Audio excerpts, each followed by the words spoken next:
A paz de Cristo Jesus, meus amados irmãos, vamos iniciar hoje mais uma lição para nosso estudo, e é a nossa lição de número 7 de março, o Senhor Jesus cura hoje. Vamos hoje falar sobre a atualidade da cura divina. Nós temos um assunto interessante, válido para os nossos dias, nossa leitura bíblica em praça está em Isaías capítulo 53, versículo 4 e 5, e Mateus 8, 16 e 17.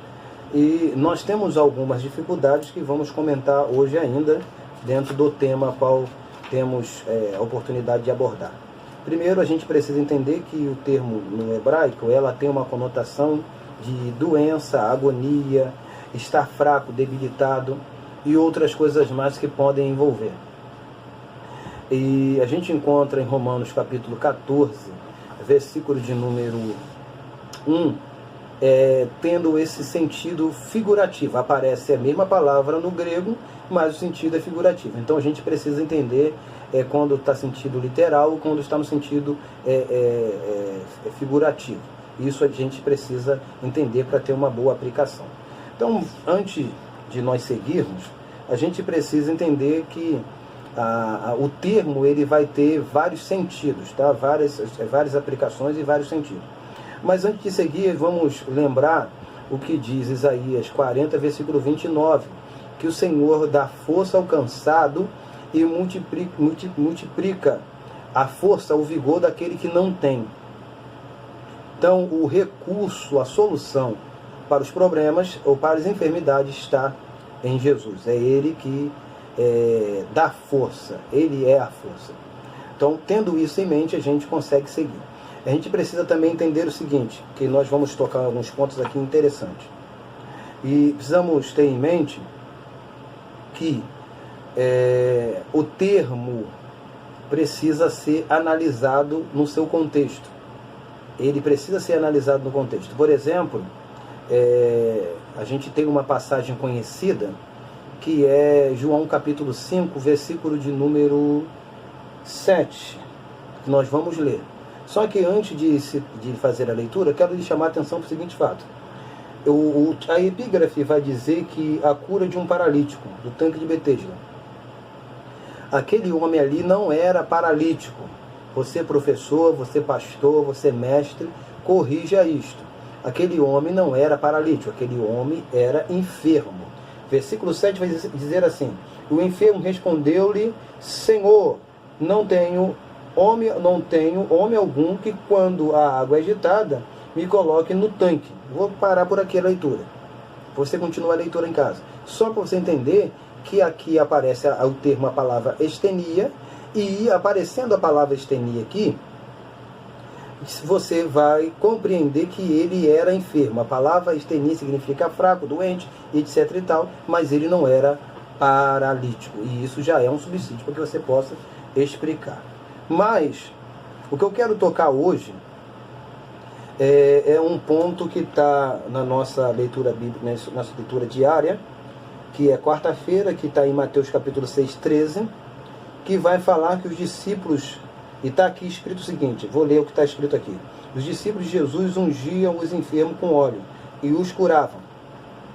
Hoje eu faço uma pergunta para você. Tem necessidade de nós orarmos por um doente e ungir ele com óleo? Não. Não tem necessidade alguma. Porque as ocasiões, as situações eram completamente diferentes. Naquelas ocasiões, naquelas oportunidades, os fatos eram outros. Por isso que eles ungiam com óleo. Hoje não tem necessidade de você ter que andar com um barril de azeite, de óleo, para levar consigo para ungir alguém. Mas que isso, pastor? Vou lhe explicar. Naquela época, o azeite ele tinha um valor, uma importância. O azeite naquela época ele era medicinal, ele servia como remédio. Onde que a gente encontra isso? Lucas capítulo 10, versículo 34, quando aquele homem, o samaritano que atendeu aquele homem moribundo no caminho, ele atou as feridas e aplicou azeite naquela enfermidade. Hoje, se você pegar, está com uma ferida, e pegar seu óleo de cozinha ou seu azeite, pode ser o melhor que você tem em casa, e aplicar na ferida, você pode trazer sérias complicações. Então, sigo a pergunta. O ungir com óleo tem o mesmo valor no dia de hoje? Não. Mas para que serve então? Ele serve como valor simbólico. Mas pastor, a gente encontra em Tiago, no capítulo 5, versículo 14, para chamar os presbíteros ungirem com óleo. É o mesmo significado, é a mesma importância.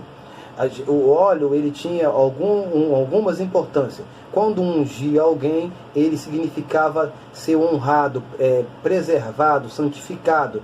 Aquela pessoa, quem estava sendo derramado aquele óleo, estava sendo separado para Deus, para o serviço e a glorificação do Senhor. Isso não quer dizer que você, que na sua igreja faz, ou no seu culto você unge, que você não deva fazer, mas que você precisa saber que hoje não tem o mesmo significado que tinha antigamente nos tempos de Jesus, tá? Porque algumas pessoas, eu encontro diversas pessoas falando o seguinte: mas estou sem azeite, estou sem óleo, e o que eu vou fazer? Irmão, estou sem azeite. Ora! Porque a Bíblia diz em Tiago que a oração da fé é ela que curará o doente. É ela que sarará o doente, não o óleo. Se o óleo era assim, você vai orar, vai ministrar a oração da fé, e se aquele doente tem uma enfermidade, você vai aplicar o óleo naquela enfermidade. É isto que o texto bíblico está falando. Se você está orando por alguém, e hoje você tem dezenas, centenas de milhares de médicos, de postos de saúde para atender, não tem necessidade, você também não tem conhecimento de medicina para poder aplicar nenhum tipo de remédio em enfermidade de alguém. Então, o óleo, no sentido do Antigo Testamento, não tem a mesma serventia que tem hoje. Entendeu isso? Podemos seguir? Então a gente entra para a conclusão, só ponteando, porque nós vamos falar isso no segundo vídeo, que em Isaías 53 começa um texto importante, conhecido da igreja, mas se nós formos analisar, a gente vai encontrar alguns problemas para ser aplicado nos dias de hoje. E eu te convido a continuar comigo, porque nós estaremos falando logo a seguir. Que Deus lhe abençoe. Fique na paz.